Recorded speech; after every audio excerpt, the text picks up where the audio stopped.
আজ থেকে 4 বছর আগে আমি চট্টগ্রাম নাজিরহাট মাদ্রাসায় বয়ানে গিয়েছিলাম। অনেক বড় মাদ্রাসা, প্রায় 6 থেকে 7,000 ছাত্র।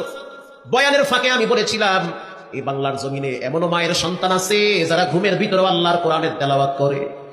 আমার চোখে দেখা কানে শোনা মিথ্যা নয়। বয়ান শেষ করার পরে পাশের মাদ্রাসার একজন হাফেজ সাহেব বলল, হুজুর রাত্রে থাকবেন না, চলে যাবেন? আমি বললাম চলে যাব। তিনি বলল, কালকে প্রোগ্রাম কোথায়? আমি বললাম কুমিল্লায়। তিনি বলল, এক কাজ করেন, ঢাকায় কষ্ট করে না যে আমার মাদ্রাসায় থেকে যান। হুজুর আমার মাদ্রাসায় একজন খাঁটি আল্লাহর ওলি আছে। আমি বললাম, কেমন কথা, কেমন ওলি? বলে, এমন একজন খাঁটি আল্লাহর ওলি আছে যে ঘুমের ভিতর আল্লাহর কোরআনের তেলাওয়াত করে। আমি দেখার জন্য গেলাম। যখন নামাজের পরে ছাত্রদেরকে মসজিদের বারান্দায় বসাইল, ফজরের নামাজের পরে ছাত্রদেরকে বারান্দায় বসাইল, ওই সময় মাদ্রাসার উস্তাদ আমাকে দেখা দিতেছে, ওই যে ছাত্রটা পিছনে বসে আছে সবার পিছনে, ওই ছেলেটাই ঘুমের ভিতরে আল্লাহর কোরআনের তেলাওয়াত করে। একদিন 2 দিন না, প্রতি সপ্তাহে কন্টিনিউ, বিশেষ করে জুমার দিন আল্লাহর কোরআনের তেলাওয়াত করে ঘুমের ভিতরে।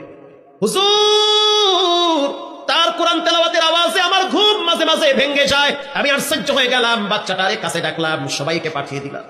একেবারে ছোট মানুষ। আমি বললাম, তোমার নাম কি বাবা? বলে, হুজুর আমার নাম হলো জুবায়ের। নামটা শোনার পরে কলিজার ভিতরে মোচড় মারছে। আল্লাহর নবীর একজন সাহাবীর নাম হলো জুবায়ের। চেহারার ভিতরে বড় মায়া। নবীর সাহাবী চোখ দিয়া দেখি নাই, কিন্তু সাহাবীদের উত্তরসূরি চোখ দিয়া দেখি। আমি ওকে বললাম, বাবা তোমার বাড়ি কোথায়? বললো, আমার বাড়ি হলো ওই লালমনিরহাটে। কোথায়? চট্টগ্রাম নাজিরহাট। কোথায়? লালমনিরহাট। এত দূর থেকে এত দূরে কেমনে আসলাম? প্রায় 800 থেকে 900 কিলোমিটার দূর হলো চট্টগ্রাম। বাচ্চাটা চুপ হয়ে গেছে, চেহারাটা কালা হয়ে গেছে। আমি বললাম, তোমার আব্বা কি করে? তো কথাই বলে না। বুঝতে পারলাম ওর ভিতরে আবেগ কাজ করতেছে। কিছুক্ষণ পর দেখলাম জামার আস্তিন দিয়া চোখের পানি মুছতেছে। ছোট মানুষের কান্না দেখলে বড় মায়া লাগে। আমি বললাম, ও সন্তান, তোমার আব্বার নাম কি? বলে, আমার আব্বার নাম হলো আব্দুর রহমান। আব্দুর রহমানের সন্তানের নাম হলো জুবায়ের। তো মায়াবী নাম। বলে, হুজুর আমার আব্বা দুনিয়ার থেকে বিদায় হয়ে গেছে। আমি এক এতিম সন্তান। শুধু বাবা একা মরে নাই, মাও একসাথে মারা গেছে গাড়ি অ্যাক্সিডেন্ট। আমার আব্বা আম্মা দুইজনে যেতেছিল এক জায়গায়, নসিমনে যাওয়ার সময় আঘাত করে দুনিয়ার থেকে বিদায় হয়ে গেছে। হুজুর আমার চাচারা আমার এই নাজিরহাট মাদ্রাসার পাশে রাইখা গেছে। আজকে প্রায় 2টা বছর হয়ে গেছে। আব্বার চেহারা দেখতে পারি না, মায়ের চেহারাটাও দেখতে পারি না। কত ঈদ আইলো গেল, বাবারেও দেখি না, মাকেও দেখি না।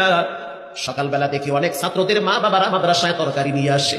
অনেক বাবাকে দেখি মাদ্রাসায় সাবান কেনার টাকা সন্তানকে দেয়। হুজুর আমি পথের দিকে তাকায় দেখিনি আমার আব্বার চেহারাটা দেখা যায়, কিন্তু আমি আব্বাকে আমার চোখ দিয়ে আর কোনোদিন দেখি নাই। যেদিন নতুন কোরআন শরীফ নিয়েছি, সবক নিয়েছি, হুজুর মাদ্রাসার হুজুরদেরকে দেখছি, অনেক ছাত্ররা মিষ্টি বিতরণ করেছে।